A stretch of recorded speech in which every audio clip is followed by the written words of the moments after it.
kacharot! Anong balita sa Earth? For today's video mga kacharot, tayo po ay magtatambay muna sa seaside. Habangan natin ang paglubog di haring araw. So let's go mga kacharot!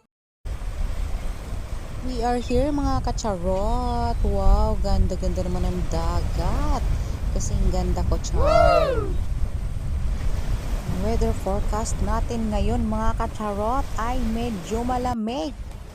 At lalong mararamdaman mo ang lamig kung wala kang jowa, charot. Kay gandang pagmasdan ang kapaligiran mga kacharot. Hindi po siya gaanong maalon. Napakapayapa ngayon ng dagat. Hindi po siya nagliligalig. Parang ang sarap mag-swimming mga kacharot. Ganda-ganda ng weather.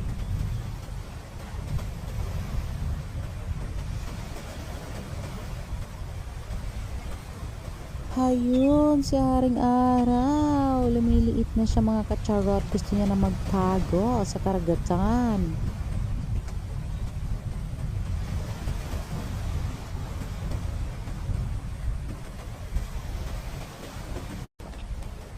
Ayun ang mga birdie. Nagdifad-lifad sila mga kacharot. Ini-enjoy nila yung weather.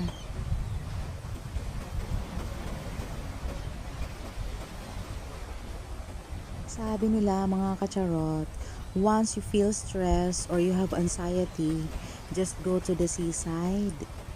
Pero mga kacharot, hindi maglumos ha. Baka pupunta ka ng seaside para maglumos. Just sit and relax mga kacharot kasi it makes you feel alive. It can be called a therapy that cleanses your physically, emotionally, and spiritually.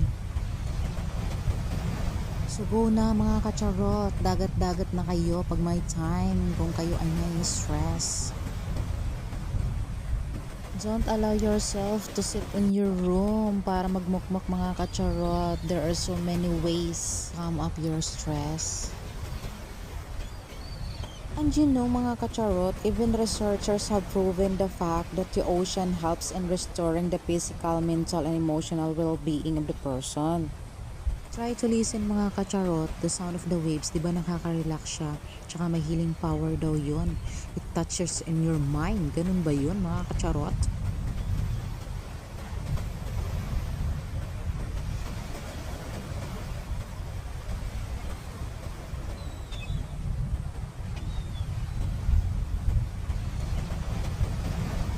At kung feeling aburido ka naman mga kacharot, try to watch the surface of the ocean.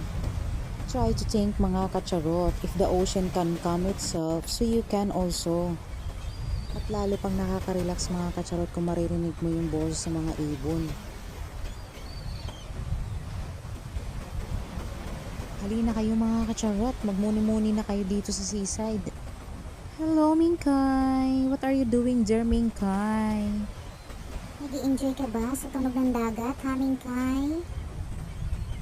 Kung pwede nga lang magdala ng pusa sa room namin, ako, dinala ko na tong Minkay na to. Nakakaawa din kasi syempre, dito lang sila pakalat-kalat. Syempre wala silang permanente na pagkain kasi kung sino lang madaan dito, kung may dalang pagkain, yun, makakakain sila. Pero pag wali, kawawa din sila mga kacharot.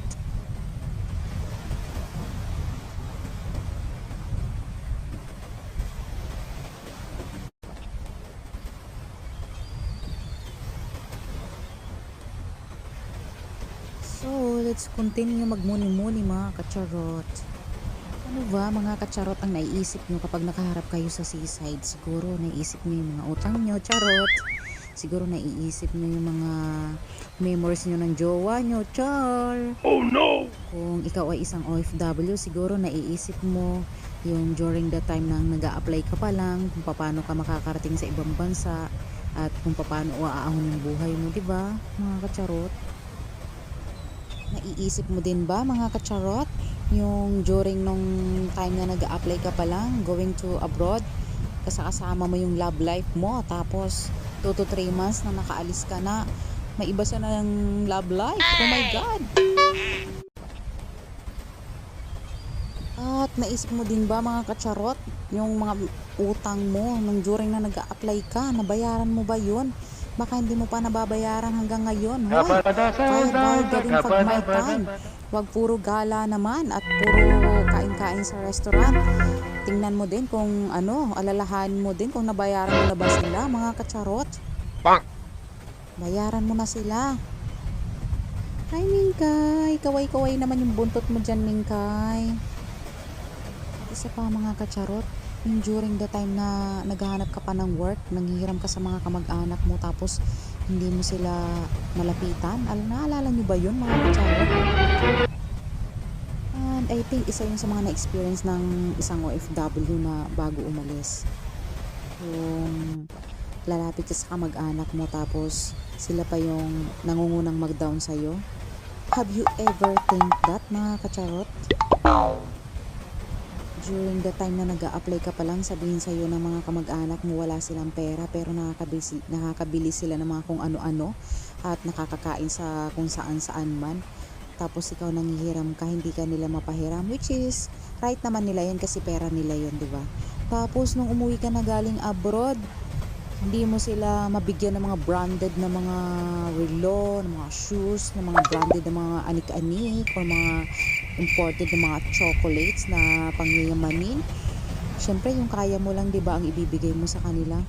Bye, nagtatampo-tampo sila 'di ba? Na-experience mo ba 'yon mga kacharot? O yan mga kacharot, ang dami-dami kong naiisip 'di ba habang nakaharap ako sa ocean. Kayo kaya ano bang mga naiisip nyo? Baka gusto nyo rin i-share sa akin. Ikaw ba Mingkay, may gusto ka bang i-share sa akin o ako ang kailangan mag-share sa iyo? Kaso wala akong bit-bit, charot. Naisip niyo rin ba mga kacharot, yung time na dumating na kayo sa ibang bansa, yung first day niyo na pagtapak sa ibang bansa, na parang patanga-tanga kayo, parang hindi niyo alam kung anong gagawin niyo, paano kayo makipag-communicate sa tao, tapos yung malalapitan nyo in times of trouble, diba? Ang hirap-hirap. Well, anyways mga kacharot, ganun talaga ang life. Dapat matuto tayo mag-accept kung ano mga challenges sa ating buhay. Yun lang naman yun. Wala ka naman na magagawa, lalo na kung nasandyan ka na sa sitwasyon na ganyan. So accept lang ng accept mga kacharot. Parang friend request lang yan, charot ah. Meron talaga tayong mga ups and downs mga kacharot. So tama na tong pagmumuni-muni. So kung bago po kayo sa aking channel, please don't forget to subscribe, like, and share. At huwag niyo pong kalilimutan click ang bell button para po ma-notify kayo sa susunod kong video mga kacharot. Babush for now. See you on my next video. Thank you for watching mga kacharot.